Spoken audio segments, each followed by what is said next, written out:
Hello everyone, it's Mark Goodacre here. Welcome to the NT Pod, the podcast all about the New Testament and Christian origins. It's episode 80 and today we're looking at Christmas in John's Gospel.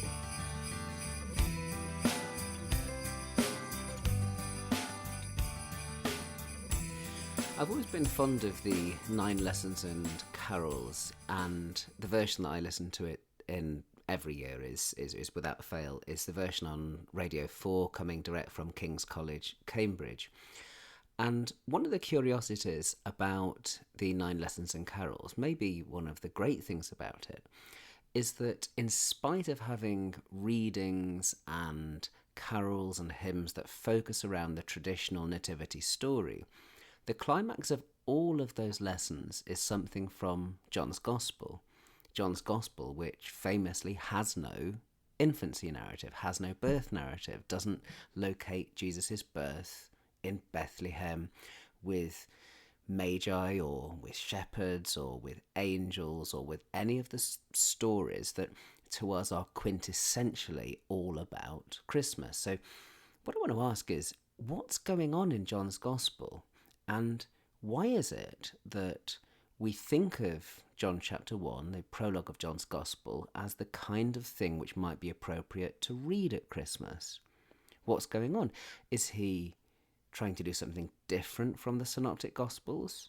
Is he trying to supplement them, correct them? What's going on in the prologue of John's Gospel? And is it right to say that John's Gospel doesn't have any allusion to what we call Christmas? So when it comes to the 9 Lessons and Carols, you get the final reading from John's prologue, the prologue of John's Gospel, John 1 to 18, although it's traditional in that kind of service to do just John 1 to 14, so that we climax with the all-important verse 14, which is the moment where John makes clear about what the incarnation involves. Here's a little clip from last year's service in 2015, and the provost, I've been in America so long, the provost of King's College, Cambridge, reads from John 1, and we pick it up at verse 10. He was in the world, and the world was made by him, and the world knew him not. He came unto his own, and his own received him not. But as many as received him, to them gave he power to become the sons of God, even to them that believe on his name, which were born not of blood, nor of the will of the flesh, nor of the will of man, but of God.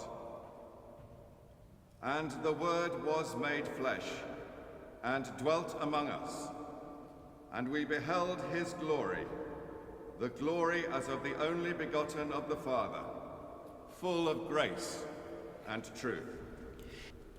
One of the things that is kind of evocative for me about listening to clips like that is just hearing that wonderful echo that you have that goes around when he reads the text. And of course he's reading from the King James version of the Bible, but in spite of all my nostalgia for Christmases past, what I really want to do is focus, as usual on the podcast, on the history involved here and think a little bit about what is actually involved in the composition of John's Gospel and how its first readers heard the Gospel and its message. And you see, one of the things with John's Gospel is that throughout history, people have been reading it canonically. People have been reading it in the light of the 3 Gospels that traditionally come before it in the New Testament. And one of the reasons that I begin with the 9 Lessons and Carols is that sets up the whole expectation that John's Gospel is somehow a supplement to, a fulfillment of, a working out of some of the details that you have in the Synoptic Gospels. And that's traditionally how John has been read. I mean, Clement talked about the Synoptic Gospels as providing the outer things, the facts in our kind of language, and John providing a more spiritual gospel. Calvin thought of John's Gospel as being the kind of Christological key to the Synoptics. But when we're looking at John's Gospel historically, it's fascinating to ask the question, well, is it legitimate to read John against the background of the synoptics? Did the author of John imagine that his readers knew the synoptic gospels? Does the writer assume knowledge of the synoptics?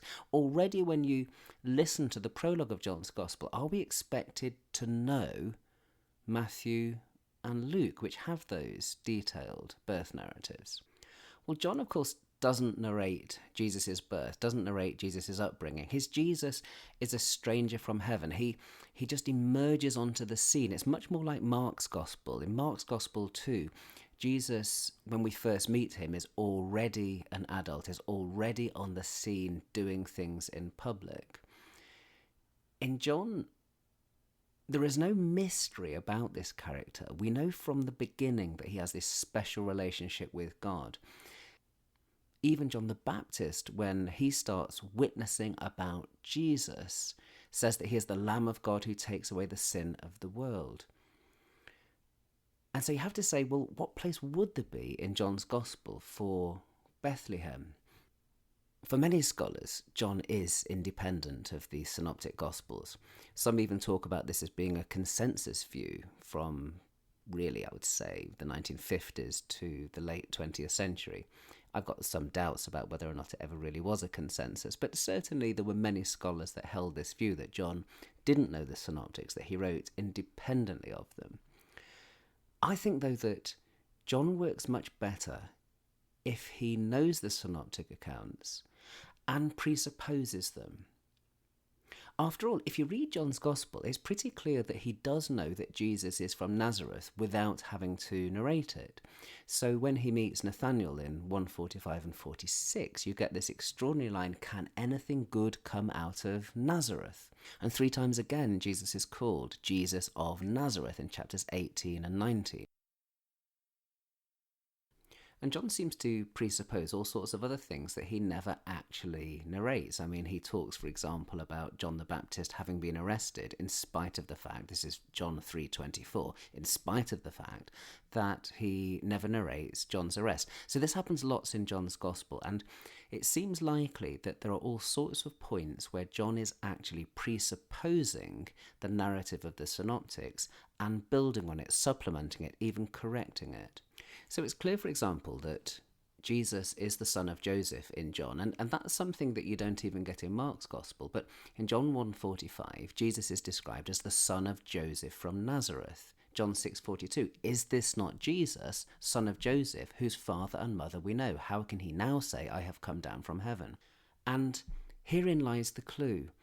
The synoptic story of Jesus, the son of Mary and Joseph, is apparently presupposed in John's attempt to build on that story by stressing Jesus' heavenly origins. His point is not to deny such synoptic staples as Jesus' parents, Nazareth, Galilee, and so on, but to enact a kind of Christological transformation of that synoptic story, drawing attention to what he regards as the key Christological elements in that story. I think John 7 provides a really excellent example of how this works. The whole of that chapter is about where Jesus comes from. Can a prophet come from Galilee? Can the Messiah really be from Nazareth? So then, as this debate is going on, in 7:42, you get this fascinating line. But some asked, surely the Messiah does not come from Galilee, does he? Has not the scripture said that the Messiah is descended from David and comes from Bethlehem, the village where David lived? Now, if John is independent of the synoptic gospels, then these lines, they kind of work okay. You could say that the key point of John chapter 7 is that he wants to make clear that Jesus' true origins are in heaven. Jesus' true origins are not Galilee, they're not Bethlehem. His true origins are from heaven. He is the stranger that has come down from heaven. He's the one who knows the Father. He's the one who reveals the Father to his disciples and to others. So it kind of works if John is independent of the synoptics. But what I think works much better is if John is presupposing the synoptic narrative here, so that one might call it intertextual irony. The crowd does not know what we know. We know as readers of Matthew and Luke that Jesus was indeed born in Bethlehem. So the crowd's kind of mocking Jesus and saying the true Messiah comes from Bethlehem, David's town. He's descended from David, as foretold in the scriptures. And the reader is thinking, but yes, indeed, he was from Bethlehem. Matthew and Luke do tell us about that. They do link Bethlehem with David.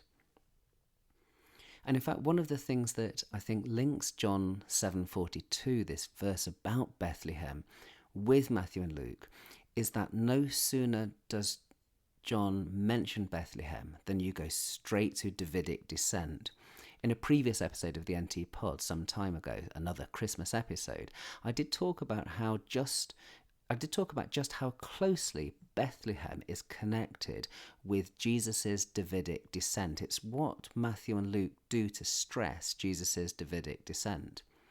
So what I think is going on in John chapter 7, and then more broadly in the Gospel as a whole, is that John is trying to say that he does accept that picture of Jesus descended from David, born in Bethlehem, as Matthew and Luke also maintain.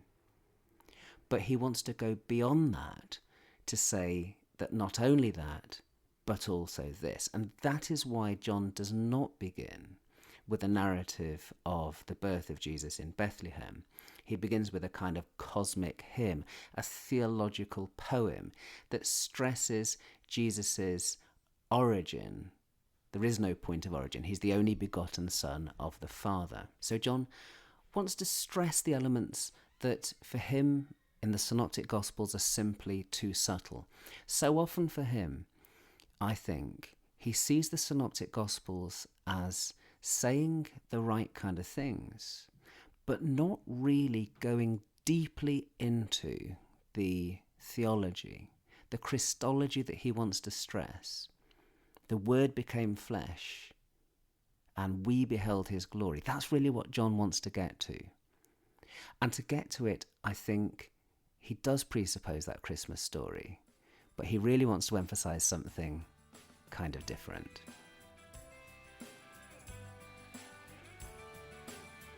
Well, thanks for listening to the latest episode of the NT Pod. I realise it's been a while since we've had an episode. I'm always promising more episodes and then finding that life kind of takes over, but the tradition of the Christmas episode surely has to be maintained.